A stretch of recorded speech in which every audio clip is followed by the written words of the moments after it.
¿Puedo comenzar, William? Claro, la estaba presentando. Sí, eso escuché. La Después se me presentación. cayó la conexión. Ah, bueno, perfecto. Entonces ya le cedo la palabra adelante, profesora Lina Hurtado. Bienvenida a esta cátedra de diálogos ambientales por la Amazonía. Muchas gracias, William, por la invitación. Muchas gracias a todos por la presencia. Sé que es un público diverso y es una oportunidad pues, muy interesante también de diálogo. Les agradezco la presencia y la atención. Bueno, yo hoy quiero hacer una conversación, bueno, primero una corrección, ¿no? Yo estoy haciendo un postdoctorado en la Universidad Nacional, sede Amazonía, en el Instituto de Investigaciones Amazónicas, y estamos haciendo una investigación sobre proyectos Red Más en la Amazonía. Sin embargo, pues lo que vamos a discutir hoy son dos temas en los cuales he venido trabajando durante un buen tiempo. Poco es tratar esa idea, ese concepto de territorio, discutir ese concepto, conversar sobre él y presentar como una forma de entender el territorio de la Amazonía a partir del análisis y el estudio de una región particular, que es la Macarena, donde pues sabemos que hay comunidades indígenas también, pero está en una predominancia de colonos campesinos y donde ha habido diferentes estrategias del Estado. Entonces queremos ver ese concepto de territorio, cómo es que funciona en la práctica, porque es un concepto muy usado desde las instituciones, también nosotros en nuestro cotidiano también lo solemos usar, pero a veces es un concepto que parece que está vacío de significado, ¿no? Que a veces no sabemos muy bien lo que quiere decir.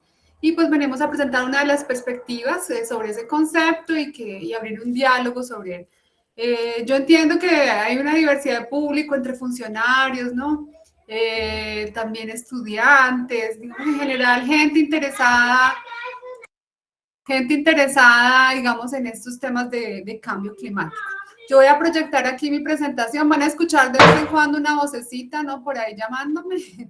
Y bueno, de una vez les pido disculpas, pero es parte de lo que es ahora el trabajo en casa. Los niños son bienvenidos también con sus saludos a las conferencias. Menos mal. Listo.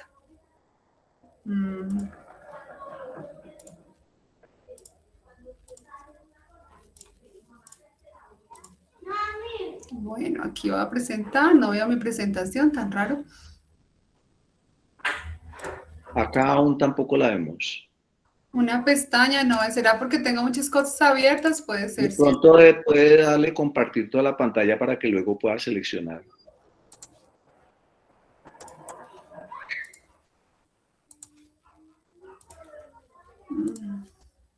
No, aparezco solo yo cuando dice toda la pantalla. Pues solo aparece el Google Meet en una pestaña. Ya. Tampoco.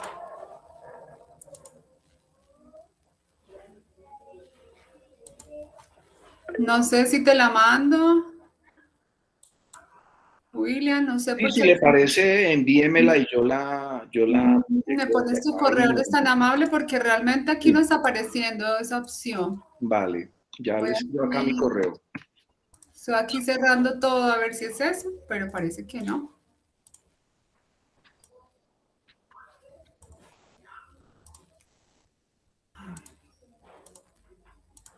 Escribí mi correo en el chat. Ve, no aparece de ninguna manera. Listo, ya te la mando. Disculpen ustedes ahí. No se preocupe, profe.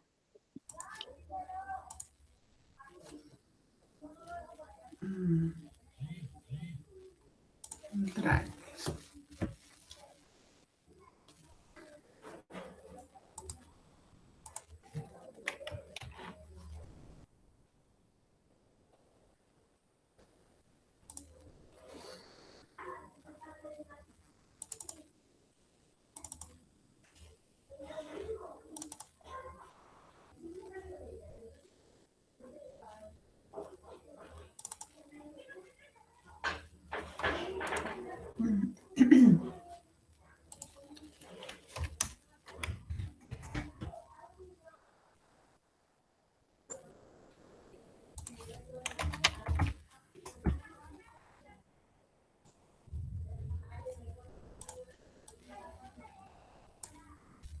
Bueno, ahí está cargando. Voy a intentar nuevamente ver si se puede Es muy raro porque aparece el Google Meet y el explorador de Windows, pero no aparece la presentación. Ya.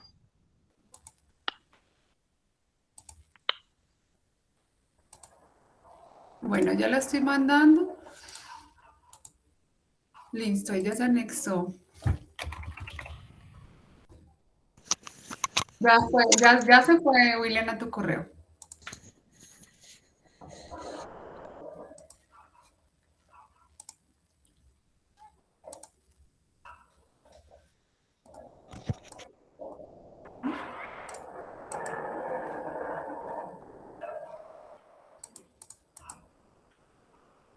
¿Ya te llegó?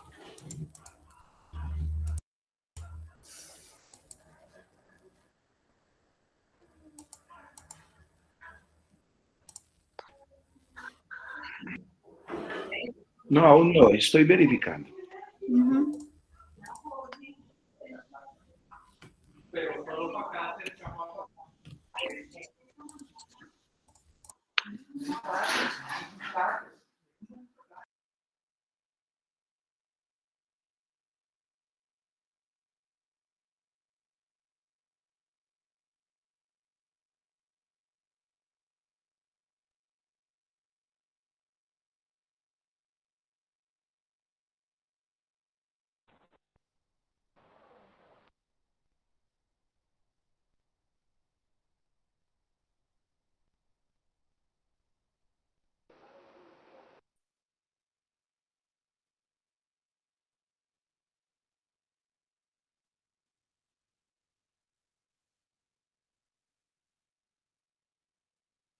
Mónica, Andrea, tienes levantada la mano, ¿necesitas comentarnos algo?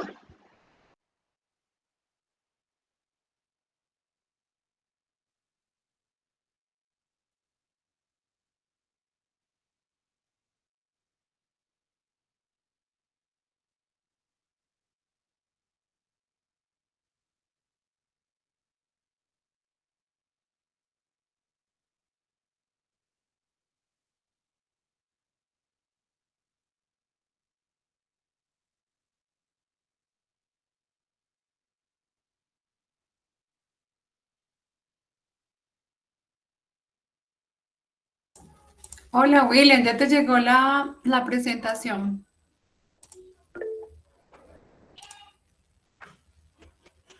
No, nada que me llega.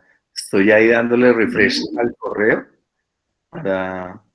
y mirando. Y a mí no me deja compartir. Salió un momento de la llamada a ver si se podía, pero no aparece mi presentación para compartir.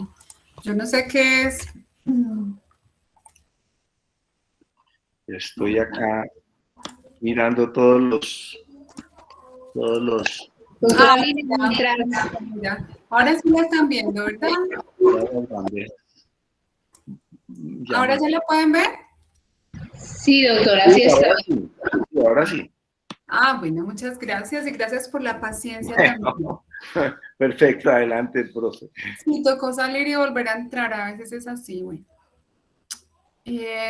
Bueno, entonces, como les decía, vamos como a ver vamos a tratar primero una discusión sobre el concepto de territorio, pero no solo como territorio, sino también la idea, el concepto de territorialización, mirando también una propuesta de análisis de territorio como formación territorial, que es ver el territorio en movimiento y como dinámico, y mirar un caso en análisis de territorio, que sería el caso de la región de la Macarena. Pues, si tienen alguna pregunta en algún momento que consideren que sea importante, podemos hacer pausas, William, para atender también esas preguntas, ¿cierto? En algunos momentos de la presentación puedo hacer unas pausas y si tú me ayudas a recoger esas preguntas sería interesante, como para no dejar pasar unos temas que pueden generar o suscitar algunas discusiones, si están de acuerdo, pues. Sí, señora, como usted diga. Bueno, gracias. Bueno, la primera pregunta es pues una pregunta que nos hacemos y que, como les decía, es ¿dónde se usa la palabra territorio? ¿Quiénes usan esa palabra? ¿Y qué sentidos tiene también esa palabra de territorio, no? Y nosotros oímos hablar de planes de ordenamiento territorial, de los territorios nacionales, de los planes estratégicos de territoriales. En fin, es una palabra muy usada, sobre todo quienes son funcionarios del Estado, tienen la palabra como muy presente en su cotidiano, pero también las comunidades, los movimientos sociales lo tienen muy presente en su cotidiano y en sus luchas, ¿no? Que son luchas cotidianas, pero también son luchas históricas. Y nos preguntamos entonces qué sentido tiene ese concepto de territorio. Y decimos entonces que la idea de territorio puede tener como tres formas de ser analizada, como una categoría analítica, que es principalmente usado por académicos, ¿no? Y por personas que estudian esos temas, como una categoría de la práctica. Y entonces ahí viene mucho esa idea de la lucha, ¿no? Como esa lucha, esa idea de cómo los movimientos sociales entienden y comprenden territorio, que no es solo como terreno, no es solo como tierra, sino que es algo más. Y también como una categoría normativa, porque está presente en muchas normas nacionales y normas internacionales también. Entonces es una que podemos verla de tres formas distintas. Como categoría práctica y normativa, miremos entonces el origen, de dónde viene esa palabra territorio, viene del latín terra, territorio, que por un lado implica una jurisdicción política específica y de control del espacio, pero por otro significa también un control de la tierra, pero también la tierra como un recurso fundamental. Hay otra forma de leer el territorio que viene también de una etimología que quiere decir terror o aterrorizar. Y es que de todas maneras poner límites, poner cercas, definir un espacio, controlarlo, también implica que haya unas estrategias de dominio, que en muchos casos tienen que ver y están relacionadas con el miedo, ¿no? El miedo a atravesar cierto territorio porque a partir de ese espacio estoy bajo el control o bajo el dominio de otro, ¿no? Que puede utilizar también algunas formas violentas. Pero también tiene esa idea de despojar o impedir entrar en ese espacio. Como categoría de análisis, pues se ha estudiado mucho en la ciencia política, en la etología también, para estudiar la territorialidad animal. Desde la geografía ha habido varios estudiosos, que yo destaco algunos acá, pero también en esas tres formas de interpretar el territorio como categoría de análisis, hay un tema común que son las relaciones de poder que se espacializan, o sea, relaciones de poder expresadas en un espacio.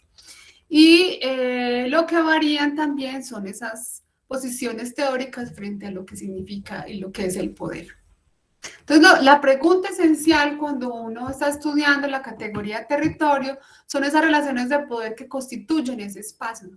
Y cuando hablamos de relaciones de poder, estamos hablando de que hay diferentes territorialidades, diferentes grupos sociales, diferentes clases sociales que están en ese espacio y que pueden tener relaciones de complementariedad, pero también unas relaciones que son conflictivas y el espacio puede estar en disputa. Y cuando hablamos de poder, no estamos hablando de un poder que es absoluto, que es concedido, que es contractual o representativo, como por ejemplo puede ser el poder del Estado-Nación, sino que estamos hablando de un poder que es relacional, ¿sí? Quiere decir, y usamos una visión que es una visión que es traída por Foucault, que decimos esto, donde hay poder, hay resistencia, es decir, hay un tira y afloje, ¿cierto? Y que implica también que hay coerción y hay consenso, lo que nos trae esa idea del concepto de hegemonía que he usado por Gramsci, pero entonces que hay territorios de dominación y hay resistencia. Y es esa forma en que entendemos nosotros el poder. Entonces aquí vemos, por ejemplo, en esa caricatura que es traída de un libro de la vida campesina, como mujeres y jóvenes dicen contra el patriarcado y la dominación de clase y están entonces expulsando a un hombre que representa en ese momento el patriarcado, que puede ser también el Estado, o puede ser una empresa, en fin. Entonces vemos que hay una relación que puede ser conflictiva, que puede ser complementaria, pero para que haya un poder tiene que haber una relación entre diferentes actores. Y es así que nosotros entendemos el territorio. Entonces, cuando estamos estudiando, analizando el territorio, intentando comprenderlo, hay unas 6 preguntas que proponemos que abordemos. Es, ¿quiénes construyen el territorio? El territorio no es algo que se da solo, sino que para que haya territorio Tiene que haber alguien también apropiándose de ese espacio o dominando ese espacio o teniendo una relación entre la apropiación y la dominación, que pueden ser individuos, grupos sociales, pueblos, el Estado, la iglesia, entre otros actores, empresas también, ¿no? Que pueden estar construyendo territorio. También nos preguntamos cuáles son los objetivos de control social de esos diferentes grupos, individuos, pueblos, en fin.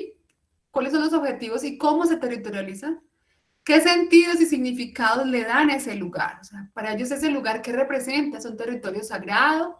¿Es un territorio como un recurso donde yo saco cosas? Saco agua, saco oro, saco, no sé, cualquier otra cosa, madera, en fin. Y ese es el sentido que le damos, es un territorio sagrado, es un territorio de la vida. Entonces, cada grupo social da un sentido a ese lugar y es así como lo forma y lo transforma. Dependiendo de los grupos sociales que se apropian, que dominan ese espacio espacio va tomando algunas formas, ¿sí? Entonces a eso le llamamos, a esas formas de transformar, se les llama formas de territorialización.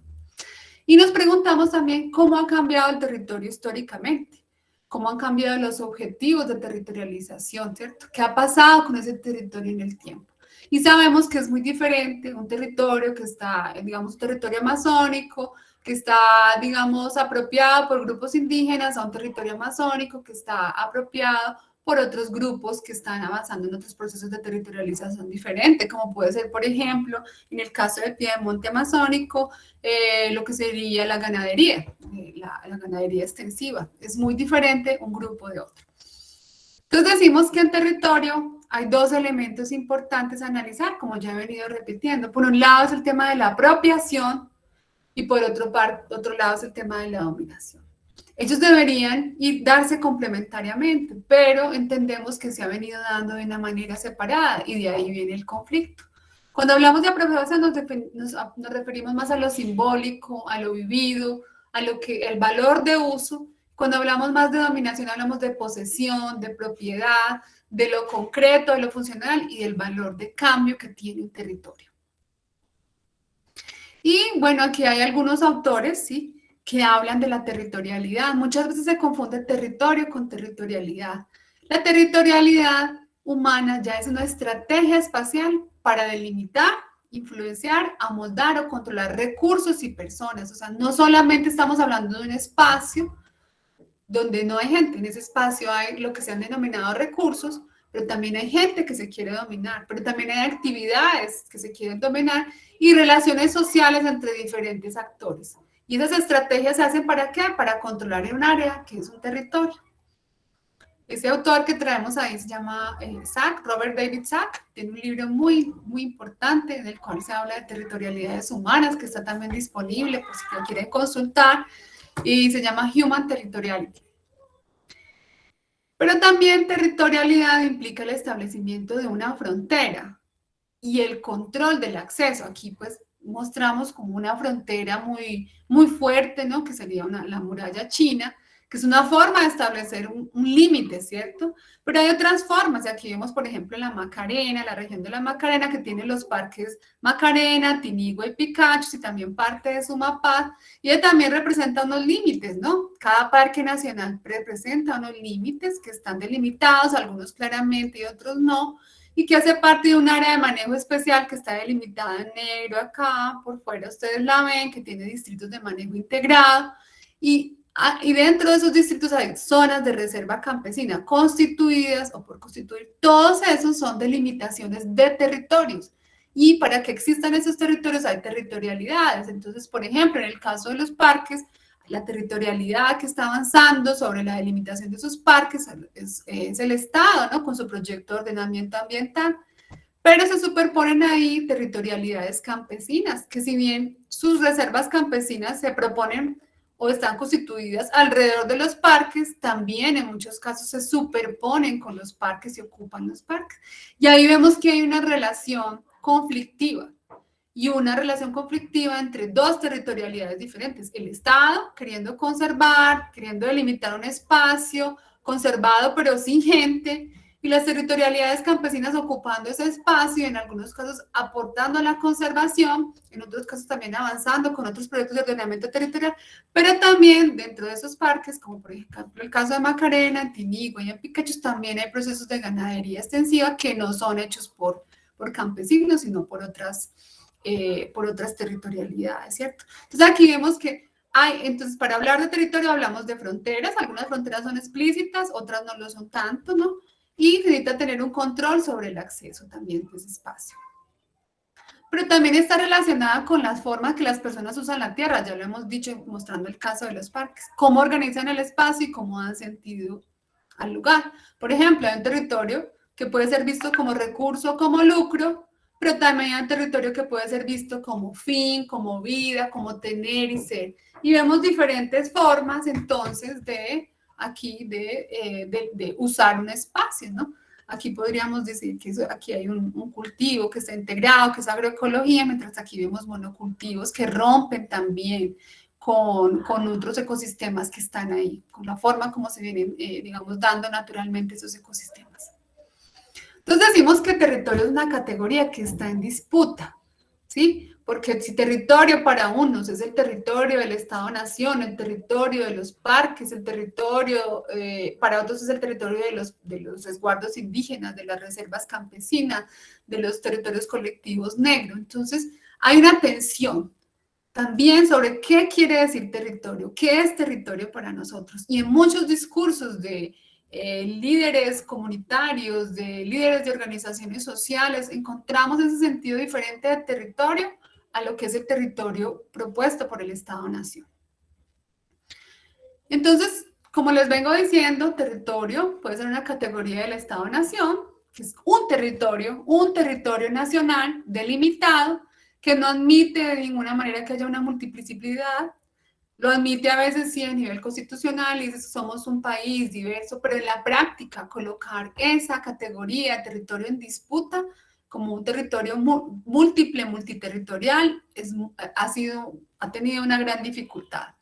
Entonces, esa idea de territorio-nación como territorio singular no admite superposiciones de jurisdicciones y territorialidades, pero vemos que, por ejemplo, en la práctica en Colombia hay más, se dice, y lo han dicho muchos académicos, hay más territorio que Estado, ¿cierto? El Estado no consigue controlar todo ese espacio nacional, no consigue controlar las fronteras nacionales y ha estado en disputa no solo con guerrillas, no solo con los movimientos campesinos, sino que también, digamos, dentro del mismo Estado-nación hay diferentes formas e incluso contraposiciones en la forma de entender y de controlar ese espacio nacional.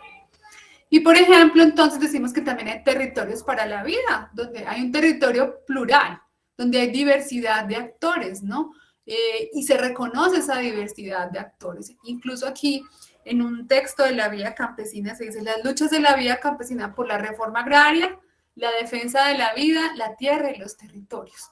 Y eso va mostrando cómo hay una concepción diferente de territorio, esa idea de territorio nacional. Y aquí les traigo otra definición de una cartilla pedagógica de la Asociación Nacional de Zonas de Reserva Campesina, que dice: el territorio para los y los campesinos es el lugar donde desarrollan su vida, realizan su trabajo y generan relaciones sociales más estrechas con su comunidad. Espacio de coincidencia de derechos con identidad campesina, es decir, donde se vive, se trabaja, se cultiva y se organiza.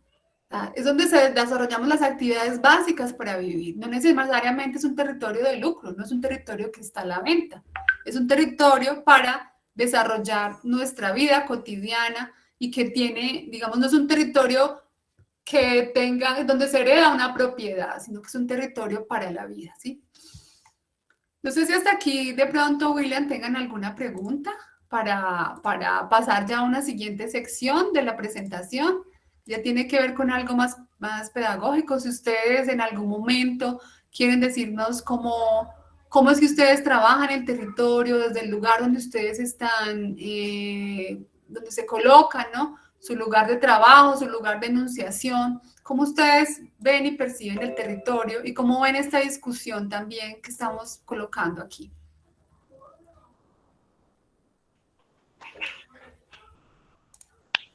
Adelante, ¿alguien levanta la mano? pueden levantar la mano, pueden intervenir de una vez. también si así lo desean.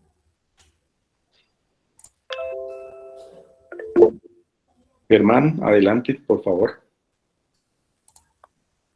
Sí, profesora, muy, muy interesante ese reconocimiento que usted hace a la territorialidad campesina, pues que desde el punto de vista legal en estos momentos es bastante incipiente, pues comparada con los territorios los territorios indígenas y los territorios de comunidades negras.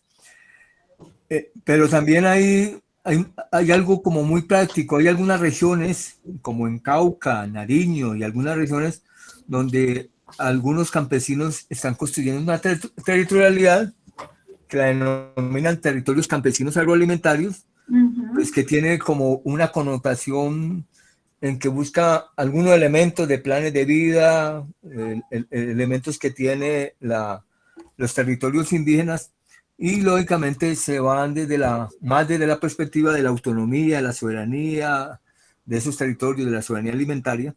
Entonces era como también tener en cuenta que hay algunas territorialidades como formales, legales y todo eso, pero también hay unas territorialidades de hecho, como pasa en este momento con la zona campesina. Hay algunas constituidas pero de constitución, pero hay algunos territorios donde los campesinos de hecho se consideran como zona de reserva campesina y que en algunos casos es la que coincide con algunos parques o áreas protegidas y donde se generan algunos conflictos. Sí, Germán, incluso en la Macarena, ese mapa que yo mostré, no todas esas son zonas de reserva campesina constituidas, ¿no? Algunas están en proceso de constitución. Y es súper importante, digamos, eso que mencionas. Como territorio es una categoría, como categoría de la práctica, es una categoría que está ahí viva, ¿no? Que está actuando y que la estamos inventando cotidianamente. No es algo que está definido y que se define también en la lucha de esos grupos sociales que están buscando alternativas, ¿no? Para continuar, para sobrevivir en su territorio y para que sean territorios de vida. Muy importante también el aporte que nos trae Germán. También está Fabián, ¿no? Todo que ha levantado la mano. Adelante, Fabián. Sí, buenas noches. Pues lo que me invita, digamos, a participar en este momento, tú sabes que el decreto 2372 habla de cuáles son las áreas que se pueden declarar, digamos, ¿sí? Ante las diferentes instancias. Las zonas de reserva campesina tienen mucho que perder frente a el reconocimiento que tiene el Estado a las comunidades indígenas, ¿sí? En ese sentido, hay un tema de territorialidad que de alguna u otra manera ejercen comunidades o productores agropecuarios o personas que están en zonas de interés para el Estado, ¿sí? En ese sentido, en el 2372 no están incluidas las zonas de reserva campesina y lastimosamente eso hace de que se pierda, así se haga control territorial, se hagan diferentes acciones por los campesinos. Entonces no hay un reconocimiento por el Estado.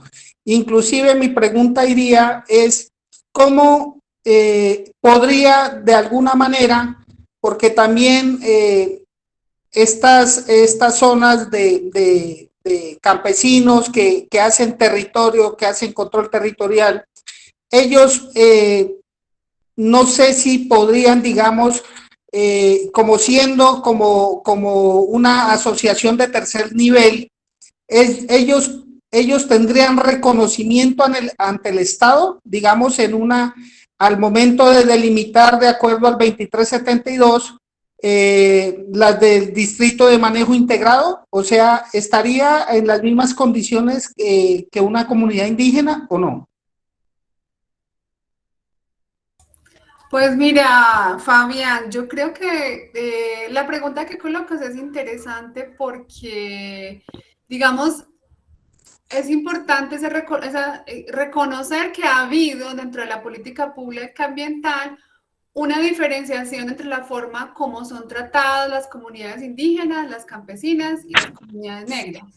Las comunidades indígenas se reconocen como autoridades públicas, incluso se propone y se contempla la superposición de parques nacionales con resguardos indígenas. Y en la Amazonía hay muchos casos de esa superposición con resguardos indígenas.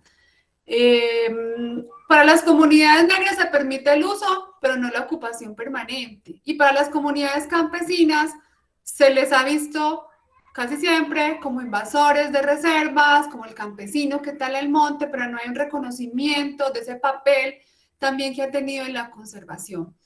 Y ese es un paso como importante que dar. Yo entiendo que ha habido algunas iniciativas y unos diálogos muy interesantes con la Unidad de Parques Nacionales, también con el Ministerio de Ambiente. No sé en los últimos tiempos en qué vaya ese diálogo, pero también sé que hay unas formas de organización campesina de tercer nivel, de las que les voy a hablar más adelante, como la Corporación para la Corpoamén. Ahorita se me olvida exactamente qué es, pero lo que busca es, digamos, buscar que no se haya parques con la gente solamente, sino parques con la gente, como ha sido denominada esa política pública ambiental de parques nacionales en las áreas protegidas. Yo no sé en qué va la discusión en este momento, pero lo que tú colocas es interesante porque es el reconocimiento del campesinado también como autoridad de conservación, como lo ha sido con las comunidades indígenas, y teniendo en consideración que también esas zonas de reserva campesina están muy inspiradas en el movimiento indígena y en los resguardos indígenas, y en la propuesta de los resguardos indígenas. Yo creo que sería eso ahorita. No sé si damos continuidad a la presentación para poder seguir trayendo. Yo creo que muchas de las ideas que están trayendo, incluso lo que trajo Germán, como las territorialidades no son solamente las formalmente reconocidas. Y hay que entender, por ejemplo, que hay unas territorialidades actuando que incluso están en el marco de la ilegalidad, como son los paramilitares o las guerrillas en la Amazonía y en el territorio nacional en general, y que entonces están también dándole formas a ese territorio, aun cuando sean ilegales y aun cuando no sean reconocidas formalmente. Sí, yo creo que podemos continuar, no hay más inquietudes por el momento.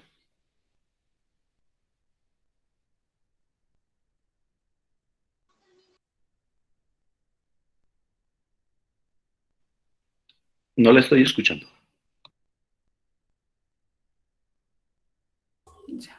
Ya se está viendo la presentación. ¿Está presentando en este momento? Sí. Sí. Bueno, bien. Entonces aquí quería traer, digamos, como un pequeño resumen de lo que estamos hablando, y es esa idea de la articulación. Cuando hablamos de territorio, entonces entenderlo como una tríada que se conforma a partir del territorio, las territorialidades, pero también la territorialización. Y ese territorio entonces es un concepto que está ligado a múltiples poderes de dominación y apropiación. Yo no veo la presentación. ¿No la están viendo? Está ahí con presentación Lina María Hurtado, pero no estamos viendo ninguna diapositiva. Ve tan raro, voy a ver. Voy a dejar de presentar y voy a presentar de nuevo. ¿Y ahora? ¿Ya? Listo. Ahora sí Ya. se observa. Sí, ya. Ah, bueno. Entonces, como les decía, entendemos el territorio como un concepto ligado a múltiples poderes de dominación, ¿sí? Donde hay diferentes grupos sociales que están disputando la dominación y la apropiación de ese espacio. Y hay un autor, un profesor brasileño que se llama Rogério Hasbar, que propone el concepto de multiterritorialidad. Tiene un trabajo bien interesante, bien teórico, conceptual, pero que es muy útil para aquellos que están interesados en dar unos elementos metodológicos también para entender el concepto de territorio como multiterritorialidad. Pero entender también que entonces cuando hablamos de territorio nos remitimos a la idea de conflicto, porque donde hay diversidad puede haber complementariedad, pero seguramente hay una relación también conflictiva por la apropiación de ese espacio. Y entonces, como les decía, hablamos de la tríada territorio, territorialidades, territorialización para comprender ese espacio donde esa territorialidad implica sí el control de un área, sí el enraizamiento, pero también la movilidad y los fijos y los flujos. Aquí queda una palabra en portugués, movilidad.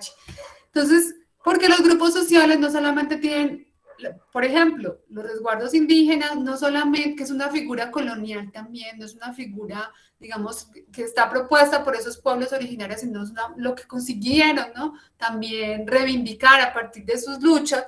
Es un espacio delimitado, pero la territorialidad no se restringe a ese espacio que define los límites, o en el caso de las zonas de reservas campesinas, hay flujos, ¿no? Hay trayectorias, hay itinerarios, ¿no? Los grupos sociales se mueven entre diferentes espacios, tienen relaciones, hacen algunas transacciones, ¿no? Intercambios entre grupos, y entonces la territorialidad no es solo fijos, como propone este autor Sachs, sino que también es movilidad y es intercambio, como lo propone otro autor muy interesante que es Bonne-Maison. Entonces, cuando hablamos de territorios nos remite la idea de movimiento, de formación, de cambio, de trayectorias, caminos, relaciones entre territorialidades y relaciones entre diferentes procesos de territorialización. Las formas de apropiarse del espacio, las formas de estar en el espacio son diferentes.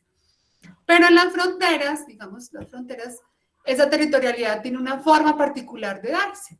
Y esas fronteras las entendemos como una línea que divide, ¿no? Que marca la separación entre espacios, pero también como un frente que avanza para ganar terreno, pero también como un lugar de encuentro. Entonces, queremos entender el territorio en una frontera. Amazonia siempre ha sido entendido como una frontera, pero ¿qué es esa frontera? Entonces, por lo menos tendría esos tres sentidos. Algo que divide, algo que delimita, algo sobre lo cual se avanza, un espacio para apropiarse, pero también un lugar de encuentro entre los diferentes, porque la frontera, si pensamos en la frontera, por ejemplo, del trapecio amazónico, vemos que está Brasil, Perú y Colombia encontrándose, los diferentes, pero también hay pueblos distintos, ¿no? Que se encuentran y que tienen intercambios. Esos sentidos dependen de los lugares sociales, esos sentidos que tiene el territorio, ¿no? Dependen de los grupos sociales que se están apropiando y de dónde esa realidad ha sido observada. Entonces, ¿es una línea divisoria para quién? ¿Es un frente sobre el cual se avanza? ¿O es un lugar de encuentro? Depende de quién está. Si yo soy quien está avanzando sobre un espacio, entonces para mí es un lugar donde avanzo para ganar terreno, pero para el otro es un grupo que está siendo invadido, ¿no? Por otro grupo. Entonces, cuando hablamos de frontera, esa discusión debe realizarse a partir de un lugar específico. Cuando estamos hablando de Amazonia y de territorios amazónicos, sabemos que hay una gran diversidad de territorialidades que lo ocupan, que lo forman y lo transforman. Entonces, hablar de territorio amazónico como tal es difícil. Podemos colocar la idea de territorios amazónicos, de territorialidades amazónicas, porque si no estamos cayendo también en esa idea de un poder único, ¿no? De un poder que es como supremo, y estamos hablando que hay múltiples poderes que entran en disputa en ese territorio. Y nosotros proponemos trabajar el territorio a partir de una idea de formación, que es decir, bueno, hay una historia en ese territorio. El territorio no es solo lo que está hoy, sino que él tiene una memoria, ¿no? Él viene de un proceso, pero también tiene una perspectiva, tiene un futuro. Y territorio, entonces, es el resultado de esas relaciones conflictivas entre diferentes territorialidades que coexisten en el espacio y lo producen a través de sus relaciones sociales, de sus encuentros contradictorios. Entonces, en el territorio podemos encontrar que hay una historia de larga duración y que él con sus formas nos va revelando quiénes estuvieron ahí, cómo se han apropiado de él y cómo se va acumulando esas diferentes historias como capas que pueden ser leídas en las formas actuales de ese proceso. Pero también donde hay continuidades, hay discontinuidades y hay rupturas. Hay flujos y hay contraflujos. Los territorios se ocupan y se vacían. Entonces hay un movimiento, hay un cambio. Y nos permite articular las variables de espacio y tiempo.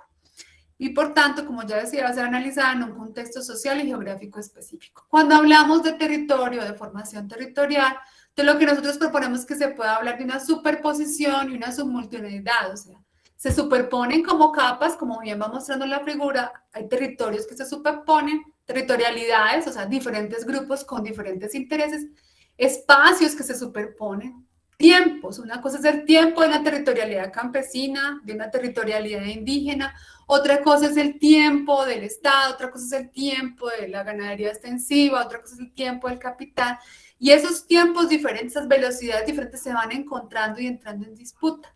Las escalas también se superponen, nacional, regional, municipal y local, y también las edades que hay en ese territorio.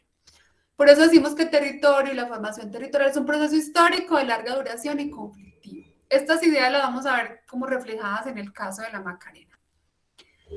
Y entonces entendemos que que podemos hablar de la escala como algo que nos da la idea de movimiento, de fluidez, la capacidad de articular y contornar, la idea de organización, de interacción, pero también se puede producir escala. Y entonces vemos que hay diferentes, digamos, escalas a través de las cuales las diferentes territorialidades van actuando y van produciendo también sus estrategias de territorialización. Aquí quería mostrarles el caso de la Macarena, ya en particular, cómo lo entendemos como una formación territorial y como geografías que se superponen, territorialidades que se superponen porque son territorialidades múltiples. Y tomamos el periodo 2002-2013 para hacer esta discusión. Aquí, pues, eso sí, nosotros sabemos acá donde está ubicada la Macarena, ¿no? Está acá en la parte del piedemonte amazónico, pero ella es entendida como una frontera y vamos a ver cómo opera en la práctica ese concepto de frontera. Ella es una frontera porque es el encuentro es un lugar de encuentro de ecosistemas, pero también de culturas. Entonces tenemos, ella está relacionada con ecosistemas andinos, ecosistemas orinoquenses, pero también con la Amazonía, ¿no? Está localizada sobre todo el sur del Meta, como piedemonte amazónico. Es una línea que marca la separación entre dos espacios. Sabemos que ha sido un territorio también, o que fue y un territorio de dominio de las FARC, donde tuvo un importante papel en la guerra y hoy también lo continúa teniendo en el conflicto armado, pero también es un frente sobre el cual avanzan diferentes dinámicas de apropiación, de dominación, como son la ganadería extensiva, como el cultivo de palma de aceite, como es también la exploración y explotación de petróleo. La Macarena, ustedes saben que fue la primera área protegida del país, comenzó como una reserva biológica creada en el año 1948, ¿no? Y como les decía, ha sido un lugar de resistencia colono-campesina, pero también fue hoy así, continúa siendo un corredor estratégico para el desarrollo del conflicto armado, ha estado entre la guerra y la paz, ha sido parte de diferentes procesos de acuerdos de paz, y está ocupada hace parte de 17 municipios y tiene un área aproximada de 4 millones de hectáreas. Aquí vemos, como les decía, el Parque Sierra de la Macarena, el Parque Tinigua, el Parque Picachos y el Parque Nacional Sumapaz. Y en los colores amarillos y naranjas vemos los distritos de manejo integrado, pero también vemos estos colores naranjas, puntos naranjas mucho más pequeños, y aquí unos más grandes en la parte ya más amazónica, que son resguardos indígenas, ¿no? Dentro de ese territorio. Y las reservas campesinas, que vemos unas que están constituidas, ¿no? Por aquí están faltando algunas. San Lozada Guayabero como un puntico, Pato Valsilla, Sumapaz en la parte de arriba, que ya no estaría tanto en la Macarena, y el Huejar Cafre también. Entonces vemos ahí que hay diferentes, digamos, delimitaciones de espacio, pero eso no quiere decir que sean las únicas territorialidades, la colono campesina, la territorialidad del Estado con el ordenamiento ambiental y las territorialidades indígenas. No son solo esas, pero esas son las que están formalmente constituidas y que podemos de alguna manera mapear aquí también. Entonces, como les decía, hay unas multiterritorialidades en la Macarena, comunidades indígenas, campesinas y el Estado, que por lo menos tiene 3 proyectos de ordenamiento territorial. Uno de conservación, que también ahora se llama como proyecto de ordenamiento ambiental, un proyecto de desarrollo y un proyecto de seguridad. Es decir, tiene 3 proyectos de ordenamiento territorial que se articulan en ocasiones, que se superponen siempre sobre ese espacio, pero también entran en contradicción. Pero también tenemos los procesos espaciales del capital, del latifundio, de la ganadería extensiva, el monocultivo de palma de aceite y la coca y la exploración de petróleo. Y también en ese periodo que estamos analizando estaban los procesos espaciales de las guerrillas y los procesos de los grupos paramilitares. Entonces decimos que la formación territorial de la Macarena como un proceso histórico de larga duración y conflictivo, hay superposición y simultaneidad de proyectos de ordenamiento territorial estatal y de resistencias y resistencias campesinas. Esto para colocar, digamos, solo esos dos, digamos, grandes grupos, ¿no?, en esta discusión, pero que vamos a tratar también de los otros grupos así de una forma más rápida por el tiempo que tenemos. Como les decía, el Estado tiene por lo menos 3 proyectos de ordenamiento territorial, ambiental, seguridad y desarrollo, y como procesos de resistencia y reexistencias campesinas tenemos los cultivos de coca, la autodefensa humanitaria, la soberanía alimentaria, la ambientalización de la lucha y las zonas de reserva campesina que vamos a ver aquí.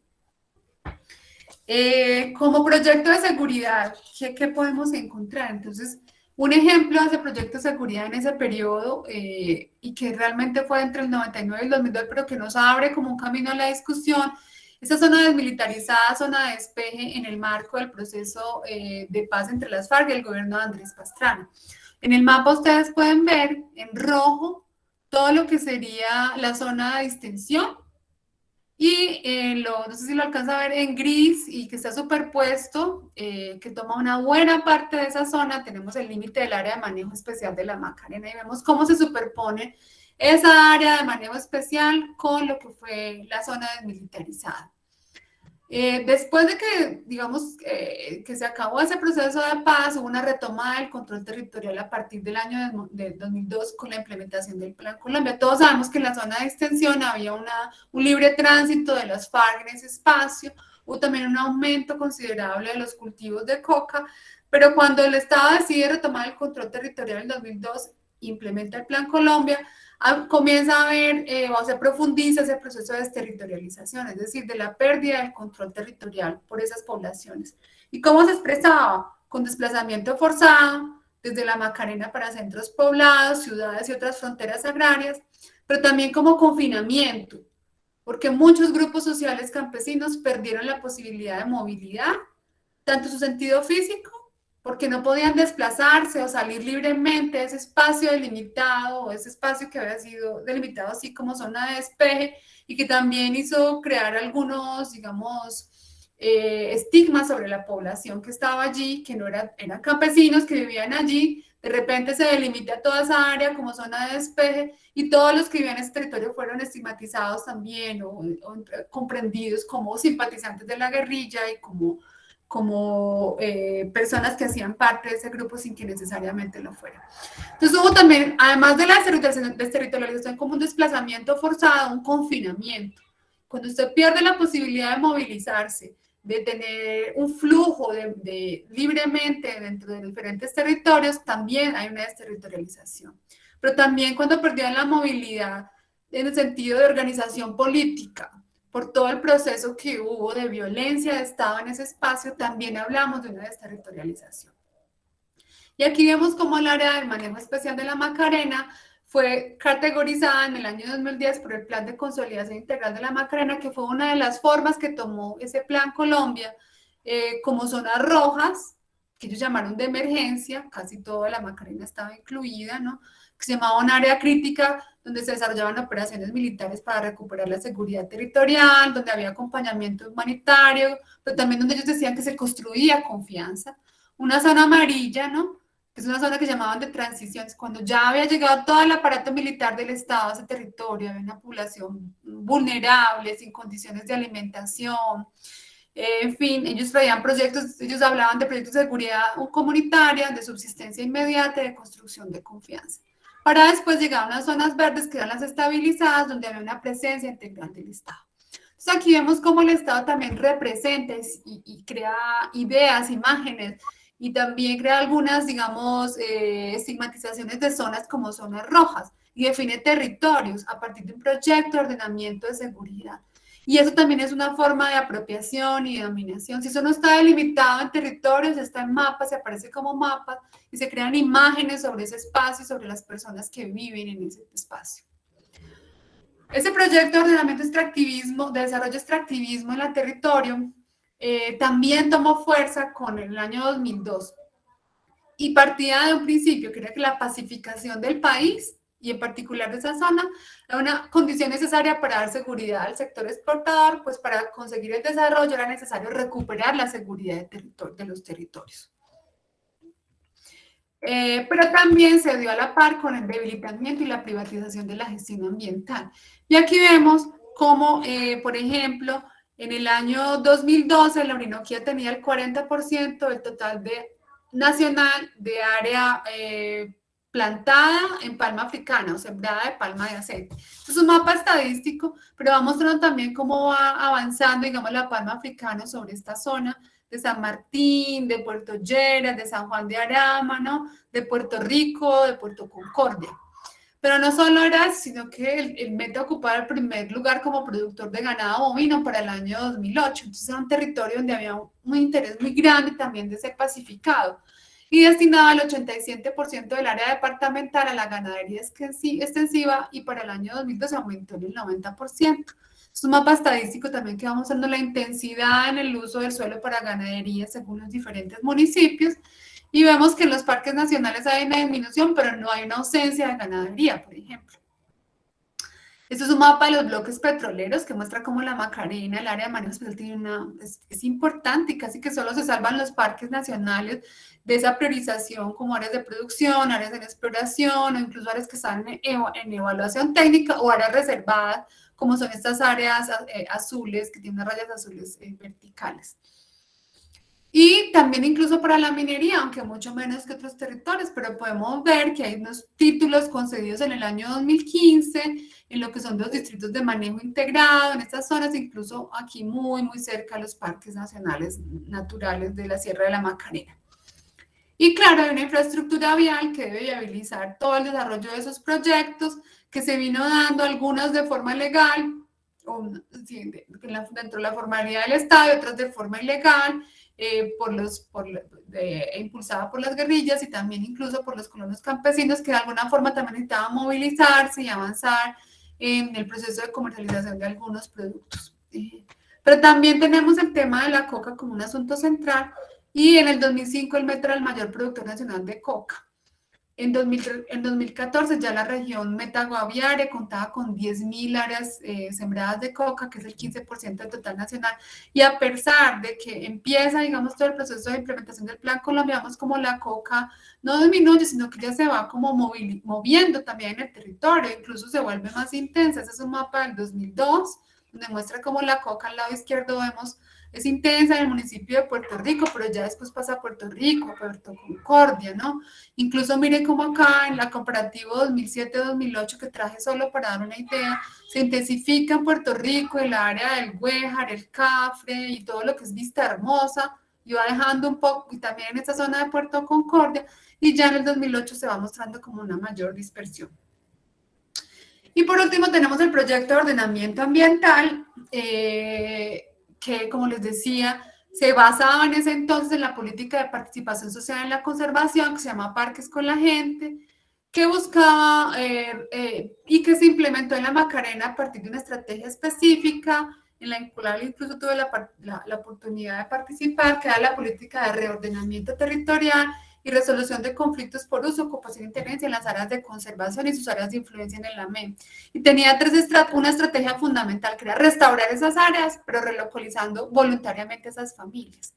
Ese era un proyecto del Estado que, si bien era más amable, mostraba una cara más amable y reconocía incluso a los campesinos como sujetos sociales con los cuales se puede establecer un diálogo muy diferente al proyecto de ordenamiento de seguridad, también tenía, digamos, una forma de operar que también podemos decir que traía como procesos también de desterritorialización, porque había un proceso también de movimiento de familias dentro del parque, hacia afuera del parque, que, como les explicaba, hay una idea de que, si bien ellos reconocían el diálogo con los campesinos, no se viabilizaba tampoco la ocupación de parques nacionales. Si bien ese proyecto apoyaba la formulación de una zona de reserva campesina, no se podía hacer en superposición con los parques nacionales, sino fuera del Parque Nacional Natural. Eso le otorgaba un lugar a los campesinos, que no era un lugar de conservación, sino un lugar fuera de las áreas de conservación. Y vienen también entonces todos esos procesos de reexistencia y resistencia campesina. Decimos reexistencia porque están planteándose no solo resistencias como ponerse a algo que está allí, algo que es dominante, algo que está desterritorializando, sino porque ellos reexisten en la medida en que se reinventan y crean nuevas formas de ser y estar en el territorio, buscan nuevas formas de sobrevivir en ese espacio.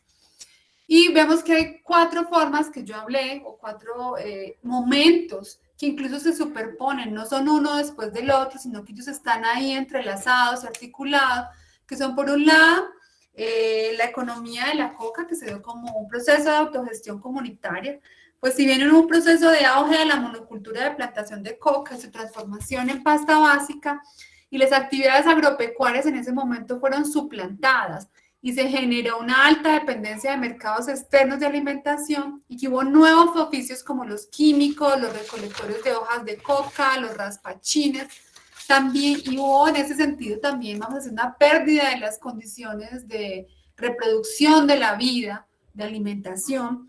La economía de coca también contribuyó a un proceso de autogestión comunitaria, porque pudieron de alguna manera con esos recursos movilizarse también y generar algunos servicios dentro de la región.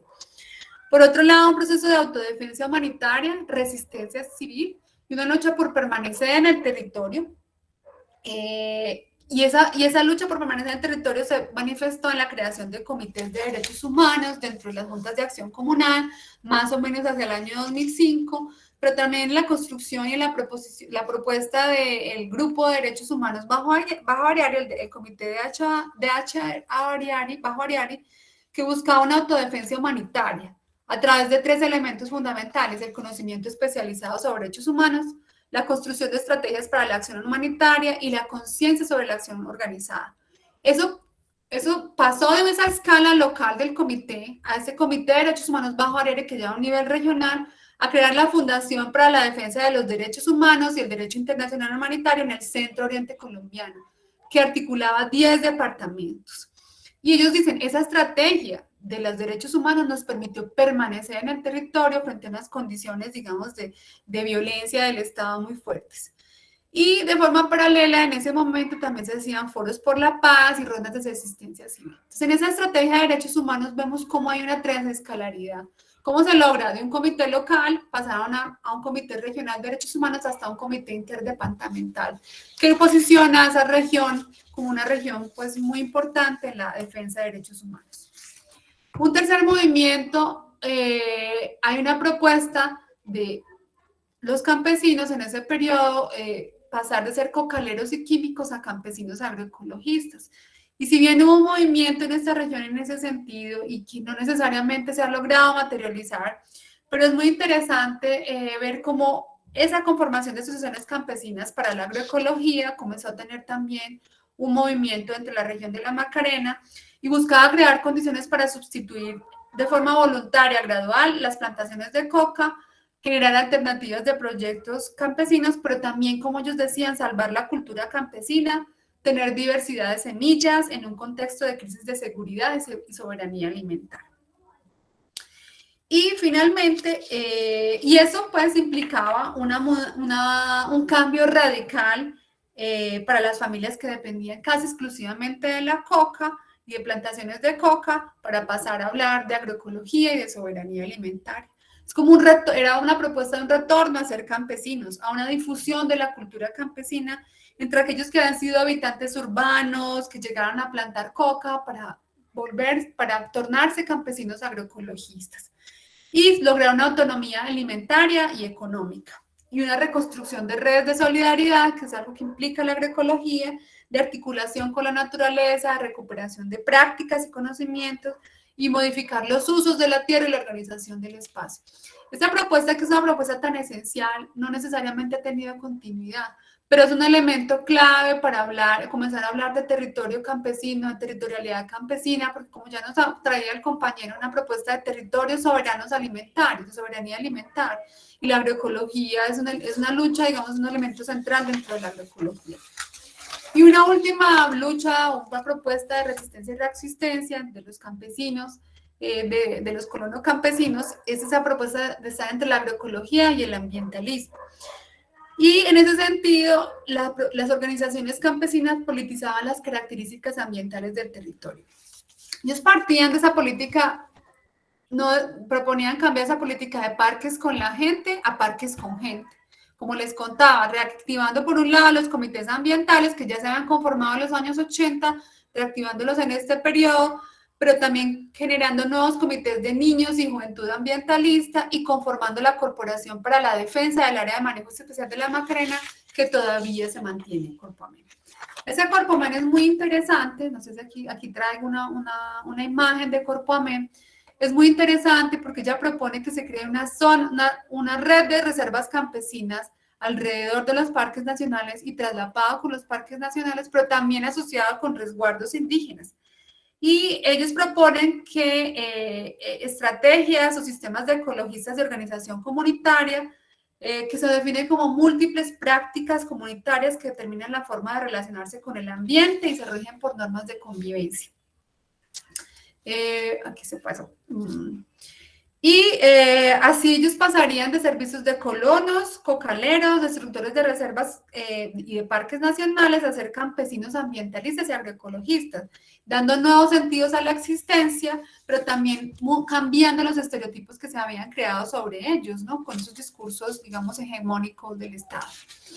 Y por último, este último movimiento que articula muy bien, digamos, toda esa propuesta que habían hecho, que es la constitución de las zonas de reserva campesina, que como ustedes conocen, una figura de la ley 160, que busca un manejo colectivo del territorio, aunque la titulación es individual, y se delimita en favor de una organización campesina en las fronteras agrarias, que también han sido zonas de colonización. Digamos acá, estos son los 4 elementos que caracterizan, digamos, ese movimiento campesino de reterritorialización en reexistencia y resistencia en la Macarena. Entonces decimos que en esas fronteras hay un ciclo que continúa abierto, un movimiento de territorialización y desterritorialización, pero entonces aquí hablamos de desreterritorialización en las fronteras. ¿Cómo se expresa? En los procesos de expulsión y desplazamiento forzado desde el centro del país para la Macarena, donde la Macarena cumplió un papel central como refugio de resistencia, pero también el desplazamiento forzado desde la Macarena hacia cientos poblados, ciudades y otras fronteras agrarias cuando comenzó la implementación del Plan Colombia o como confinamiento. Pérdida de movilidad en el sentido físico y simbólico. Aquí viene esa idea cuando hablaba de territorio en movimiento. O sea, el territorio no solo se ocupa, sino que se desocupa. O el territorio también, digamos, mantiene ahí su cohesión social. Y eso es lo que nos interesa ver, digamos, también esos territorios amazónicos, cómo es que se mueven esos territorios. Pero también tiene el territorio, la reterritorialización en reexistencia y resistencia, de las que le venía hablando, se mueve en un ciclo pasado, presente y futuro. Quiere decir que hay una memoria, ¿no? Hay una memoria de esas personas que han ocupado ese territorio, pero hay unas luchas presentes y también hay un deseo de cómo quieren ser y cómo quieren ser vistos también. Y esas reterritorializaciones se han expresado también, podemos decir, de 4 formas diferentes, como desplazamientos geográficos, como colonizaciones que fueron también dirigidas por las organizaciones campesinas, ¿no? O incluso colonizaciones que fueron forzadas en ese territorio por la violencia, la violencia que se vivía en la región andina. Y también se crea una cultura aluvional, es decir, una cultura que viene de esos diferentes procesos de ocupación del espacio por diferentes motivaciones, pero también se resisten a través de sus paros, protestas, ocupaciones, de lo que ellos llamaron éxodos campesinos, de foros por la paz, donde se rechazan, ¿no? Se oponen a ese lugar que les cuidaban las relaciones de poder como cocaleros o como invasores de reserva, o también usando sus saberes y prácticas hegemónicas para diferentes, digamos, procesos, como la redefinición de los límites de los parques o la constitución de zonas de reserva campesina. También ha habido una reinvención de las luchas por tierra y territorio como resultado de ese ciclo pasado, presente y futuro, como defensores de derechos humanos, ¿no? Que ya hablábamos de eso, la lucha por la defensa de la vida, por permanecer en ese espacio, como campesinos ambientalistas, como campesinos agroecologistas, y la expresión de constitución de redes regionales como Corpoamen, como la Asociación de Derechos Humanos, o como MUCAPO, que también es de derechos humanos en el territorio. Entonces vemos que hay una superposición conflictiva de figuras que son reconocidas legalmente como parques nacionales, resguardos indígenas, reservas campesinas, municipios, departamentos, Hay superposiciones contradictorias entre diferentes proyectos de ordenamiento del Estado, como es el de ambiente, seguridad y desarrollo, pero también hay territorios que son porosos o que son móviles, que se desarrollan en la clandestinidad, como las guerrillas y los campesinos, pero también un mismo proyecto de ordenamiento territorial de seguridad puede ser ese, tiene diferentes facetas, como tener una faceta de hacer la guerra, pero también de hacer la paz. Y en ese sentido yo quería extraerles esa idea como de territorio en movimiento, de un territorio que es conflictivo, un territorio donde podemos ver, digamos, territorio amazónico, donde podemos ver que hay un Estado que tiene diferentes caras, pero también hay diferentes expresiones locales de resistencia y resistencia. Es eso como lo que yo traía para presentar, para conversar con ustedes, y ahora, digamos, lo que me interesa es escuchar como sus reacciones también, sus aportes, sus cuestionamientos también, digamos, estas lecturas que hacemos desde nuestros trabajos también académicos y también de vivencia. Yo trabajé en la Macarena durante 8 años más o menos, implementando políticas públicas, diseñando políticas públicas, y eso fue lo que me llevó a una reflexión sobre esta región en particular y en la Amazonía. Gracias.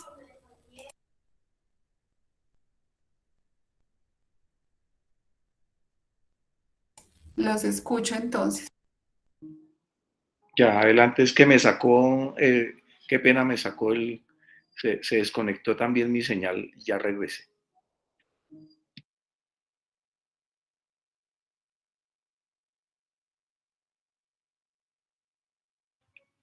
¿Están a un punto de inquietudes?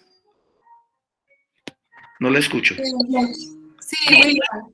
Acabé de terminar la presentación, de pronto cuando Justo en ese momento me sacó.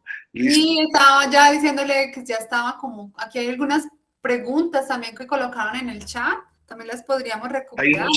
Sí, hay unos comentarios. Y aquí hay una mano alzada también, que ya estamos en la fase de comentarios, consideraciones, críticas, aportes. Una de las personas que tenía un comentario escrito es Germán Cardosa, entonces le damos la palabra para que, pues como está el comentario y levantando la mano, adelante, Germán.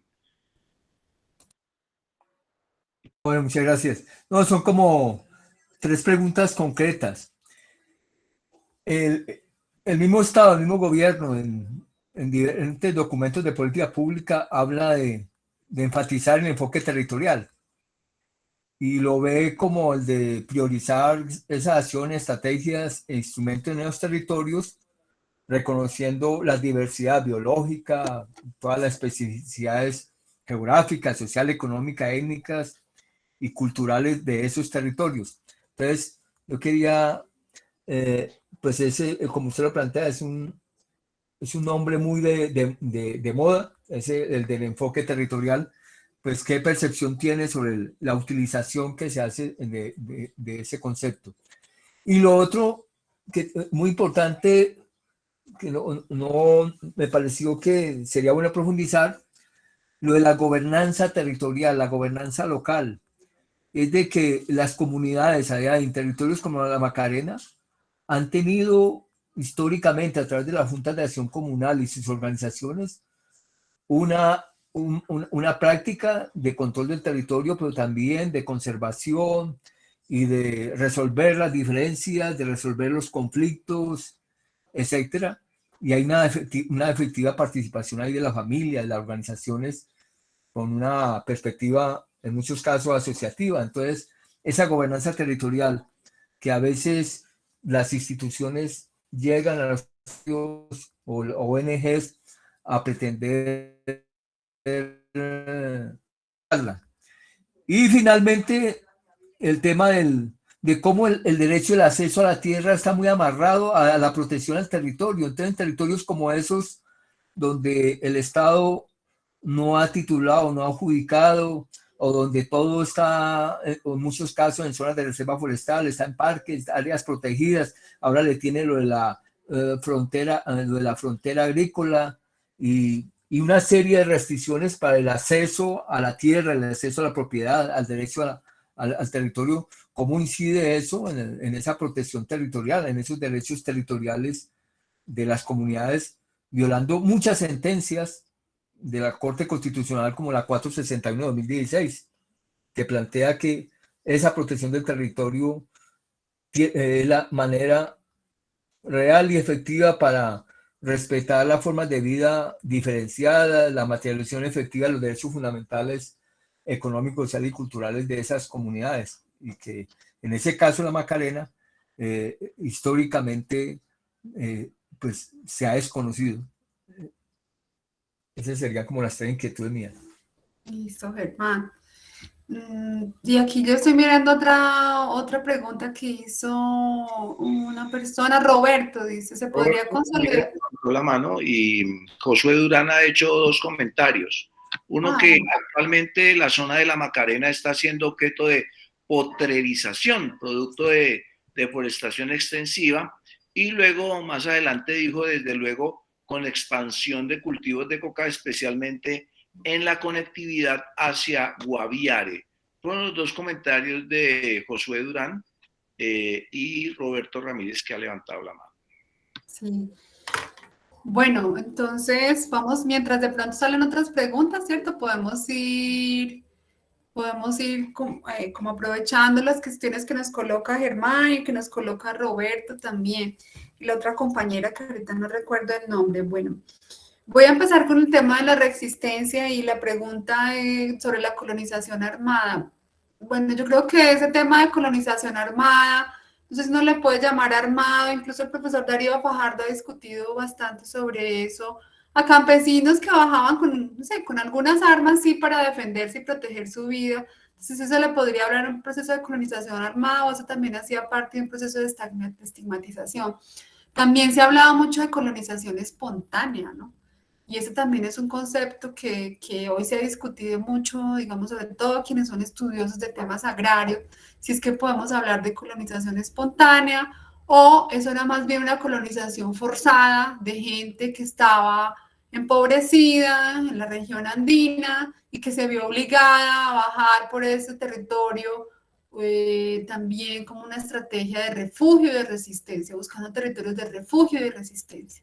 Entonces la pregunta es bien interesante porque siempre hay como unos lugares comunes, ¿no? Y lo que nos enseñan y lo que leemos, y es importante también abrirnos a esos cuestionamientos, ¿no? Y a veces, digamos, la resistencia implica también de alguna manera para algunas personas, unos hacen estrategias de derechos humanos, otros deciden armarse, y son formas de sobrevivir en ese espacio y que uno, pues, digamos, no es tampoco el espacio para entrar digamos, como a discutir la validez de digamos, esas diferentes estrategias, pero desde el punto de vista analítico son formas de resistir en ese espacio y de buscar nuevos lugares donde sea posible, digamos, también el desarrollo de otras formas de ser y de estar en el territorio. Cuando Germán nos coloca también esa propuesta de, bueno, esa idea de enfoque territorial, yo hace ya un tiempo que no estoy como funcionaria del Estado, pero me parece que esa idea de lo territorial que se coloca es como para validar o para decirnos que estamos teniendo en cuenta la especificidad, ¿no? de ciertas localidades o de ciertas regiones. Y eso no necesariamente implica un proceso participativo ni un proceso de escuchar las múltiples voces. Puede ser que ese sea el espíritu, pero que eso lo consiga, yo pues realmente pues como en el tiempo que he ejercido como funcionaria pública y también de ONGs y también como acompañando luchas campesinas e indígenas, creo que no, ese escuchar ha sido bastante limitado y bastante escogido también, entonces yo tengo también sí como una idea muy crítica de esa idea del enfoque territorial y que hay que buscar diferentes formas y que se reconozca, digamos, sí, la diversidad de organizaciones, porque como Germán traía también esa propuesta de gobernanzas locales, ¿qué ha pasado como en la práctica?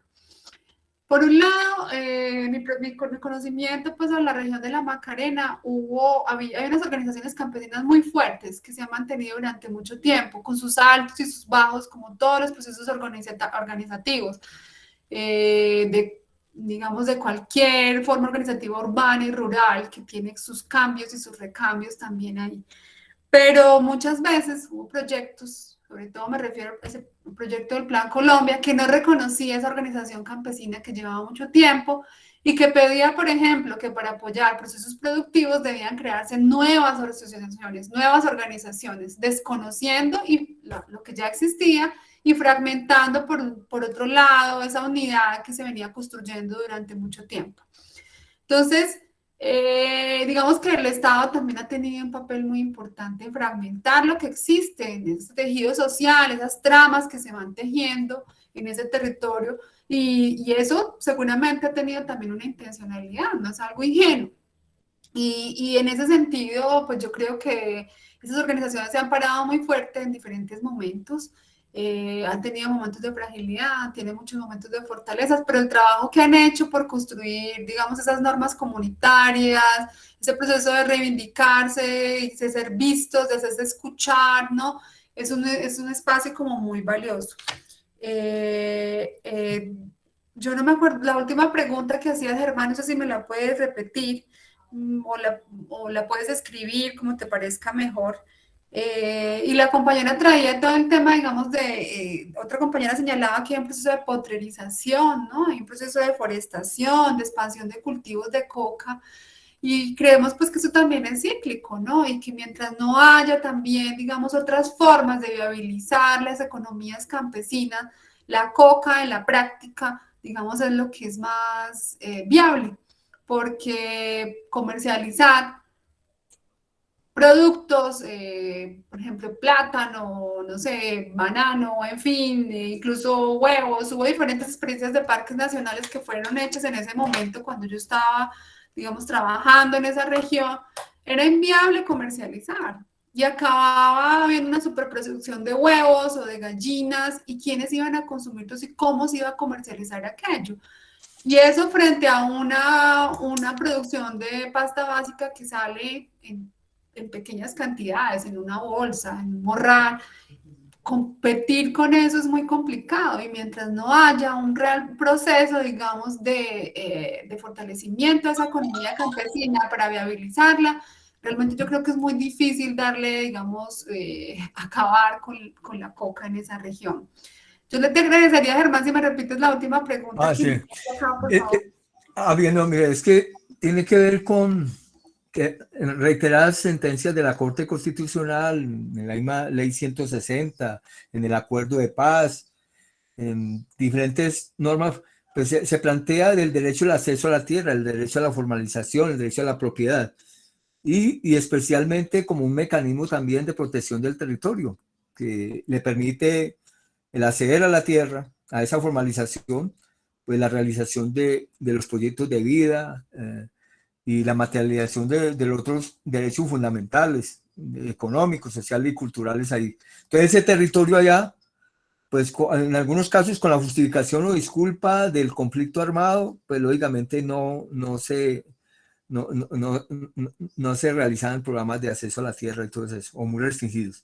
Pero también en las condiciones de ordenamiento ambiental del territorio, el área de manejo especial, la cantidad de parques y todo eso, pues hacen que también hayan restricciones para ese acceso a la tierra. Entonces, ese era el elemento que quería como plantear, esa preocupación, que no la vi en la exposición, de que en estos momentos hay una vulneración muy grande de ese derecho de acceso a la tierra y por ende al territorio, a las familias, a las comunidades, a las organizaciones.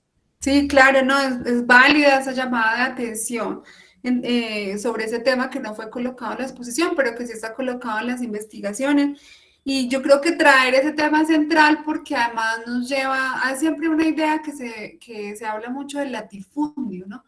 Pero en algunas regiones, áreas de la Macarena en particular, hubo también un minifundio, porque sabemos que para la plantación de coca y la producción, hacer rentable, digamos, ese proceso no era necesario tener grandes cantidades de tierra. Entonces se encuentran lotes entre 1 y 10 hectáreas, y muchos lotes de 3 hectáreas, que ahorita no tengo los datos, pero que también se los puedo facilitar, están en las investigaciones, donde hay un minifundio que incluso llegó a titularse en algunas zonas, como por ejemplo en el Güejar Cafre, y donde nos preguntamos cuál es la viabilidad también de una familia campesina para poder, digamos, entonces producir comida, pero también producir ingresos con una tierra de esas características. Y entonces en ese sentido, bueno, hay un proceso de, o sea, ¿para qué nos sirve, por ejemplo, definir una unidad agrícola familiar? Una unidad agrícola familiar que más fue definida hace muchos, muchos años, que no tiene nada que ver con la realidad actual y que tal vez no tuvo también en cuenta todas esas figuras de ordenamiento ambiental y la importancia de la función ecológica de la propiedad en esa zona. Entonces, digamos que el tema no es solo cómo legalizar la tierra, porque hasta la podrían ir legalizando ese minifundio y resolviendo, diciendo que ya se hizo, sino también cuánta tierra, para qué esa tierra, qué se va a hacer con ella, cómo se va a resolver ese tema. Y en ese sentido, por ejemplo, las zonas de reserva campesina son centrales, digamos, también incluso para viabilizar ese proyecto de ordenamiento ambiental, digamos, la manutención y mantener también, digamos, los procesos de conservación y de preservación, digamos, de esos ecosistemas que son centrales también, digamos, no solo para los habitantes de la Macarena, como para todos los que vivimos en este territorio nacional llamado Colombia. No sé si tienen alguna otra pregunta. Roberto Ramírez ha levantado la mano. Adelante, Roberto. Muchas gracias. Buenas noches. Muy interesante la exposición de Lina. Pues yo había hecho la pregunta sobre la colonización nueva, pero en ese momento todavía no había puesto la diapositiva donde ya mencionaba la colonización armada y pues agradezco la respuesta. Yo quería introducir como algunas consideraciones respecto a lo que puede estar pasando un poco en la parte sur del AMEN, ¿sí? Del área de manejo especial de la Macarena. Cuando uno estudia aquí, digamos, todos estos procesos de colonización aquí en el Caquetá, lo que ya está claro es que la Macarena es fruto, digamos, bueno, en gran parte es fruto de la colonización desde San Vicente y desde el Caquetá y desde el Huila un poco, pero pasando por San Vicente. Y el proceso ha implicado, digamos, que pues, hoy en día San Vicente de Caguán es el principal productor ganadero del país, ¿sí? No solamente del departamento, sino del país. Y lo otro que viene sucediendo en el Caquetá es que desde mediados de los 70, Nestlé, la empresa Nestlé, la multinacional Nestlé, digamos, hace presencia en el territorio del Caquetá, crea un distrito de producción lechera y ese distrito se ha ido expandiendo y hoy en día el Caquetá es el cuarto o quinto productor de leche en el país. Es tal vez el principal, digamos, productor de leche para Nestlé. Sí, la idea de Nestlé incluso es cerrar la planta de Bugalagrande y hacer la planta de procesamiento de leche aquí en Florencia. Y Nestlé estableció una planta de recolección de leche en la parte, digamos, al sur de la Macarena, ¿no?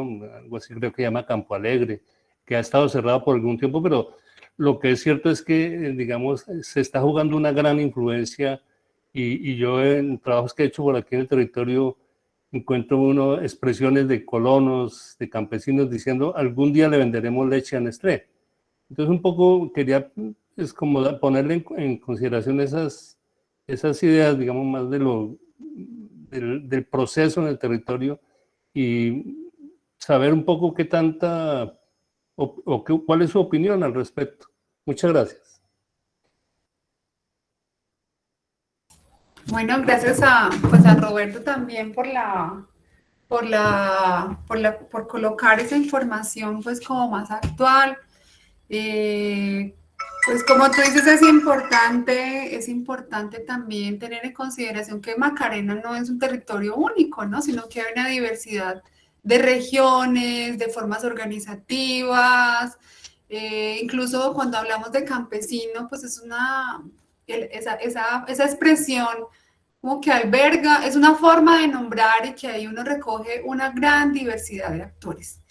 Entonces sí, es importante, digamos, saber que esto es digamos, como un tema que se desarrolló específicamente en la zona del Güejar Cafre, ¿no? Pero que también tuvo una mirada como regional y que esos procesos que que estás colocando, pues dejan ver que también hay dinámicas, digamos, que se colocan, dinámicas de otras territorialidades, de empresas, incluso del mismo Estado, que ve en esas regiones no campesinos que quieren vivir en ese territorio, tener digamos, una vida más comunitaria, una vida colectiva, sino que también hay otras necesidades que, digamos, que van apareciendo, otros actores que van apareciendo y van generando dinámicas, como es el caso que estás mencionando de Nestlé, y que va generando también en un territorio tampoco, digamos, hay un territorio colectivo campesino, tampoco es que haya una unidad sobre para dónde vamos, se procura construir una unidad, se procura construir una idea de lo colectivo,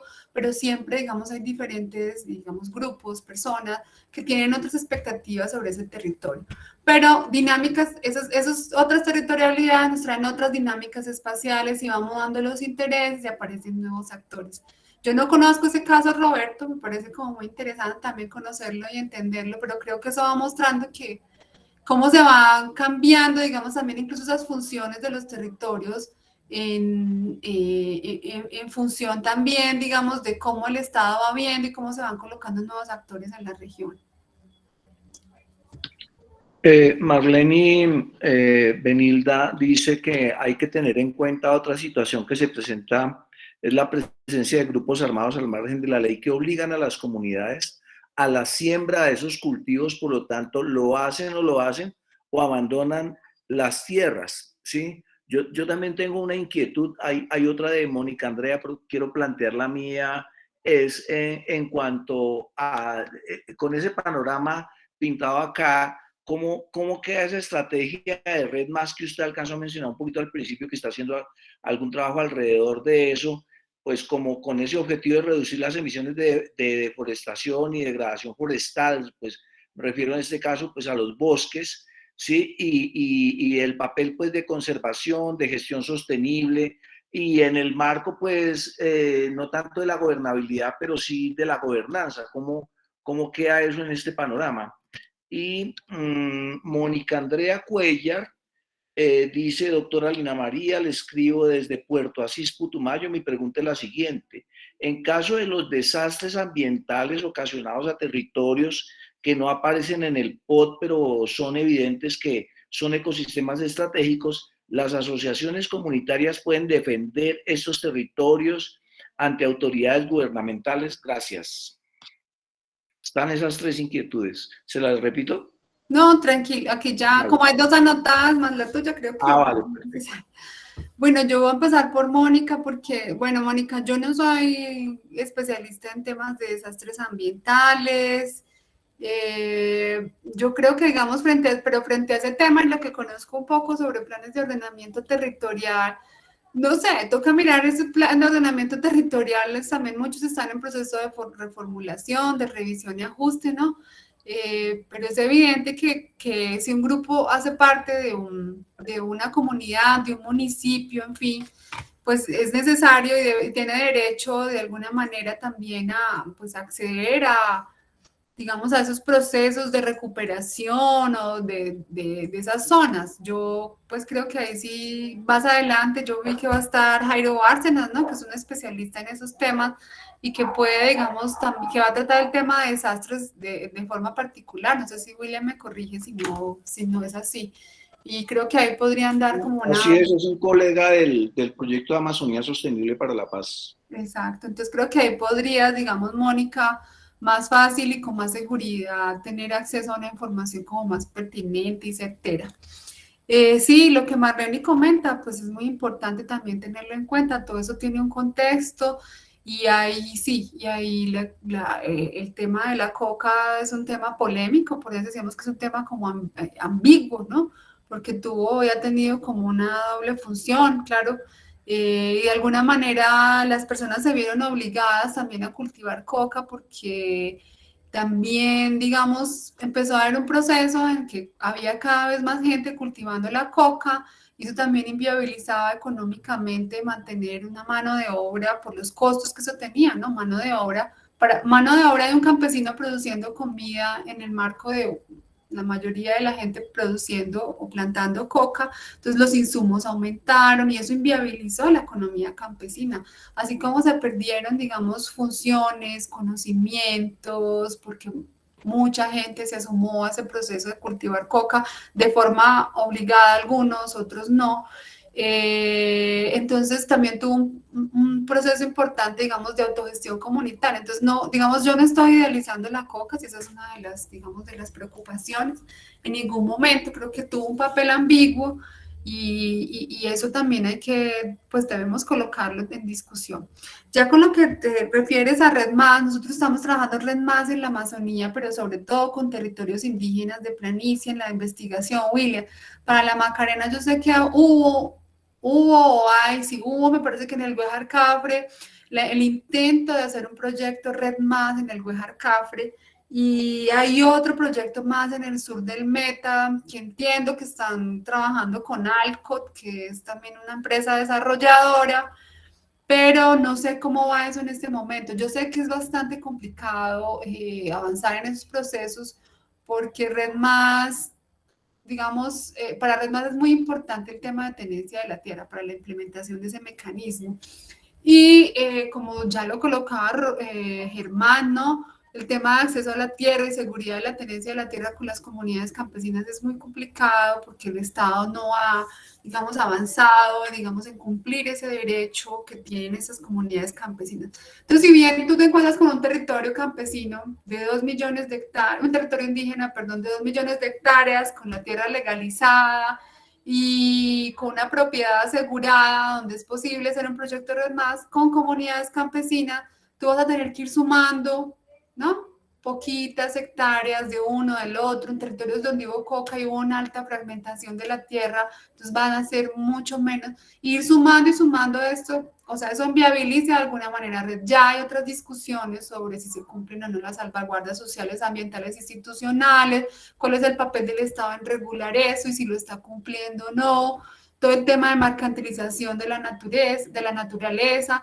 Entonces, son otros temas, digamos, donde uno puede entrar en una visión crítica, pero en la Macarena en particular no conozco cómo está, digamos, hoy por hoy, además de esos, digamos, pequeños elementos que está dando. La idea sí es poder, digamos, avanzar en la discusión con algunos actores locales sobre ese tema, pero no podría, digamos, tampoco darte como mucha más información de lo que estoy diciendo, porque para ese territorio en particular no hemos hecho como esa investigación, aunque sería bien interesante poder avanzar. Vale, muchísimas gracias. ¿Hay alguna otra inquietud, comentario, observación, compañeros, colegas?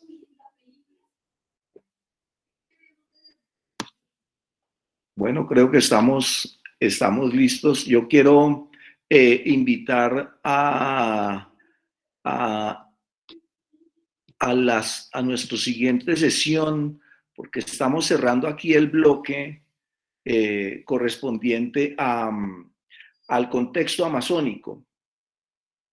Y vamos a pasar a presentar los abordajes, como había señalado al principio de la sesión, son 5, y nuestra primera charla con respecto a esos abordajes, de 5 abordajes desde el cambio climático, son el desarrollo sostenible y su impacto en el cambio climático, es el primero.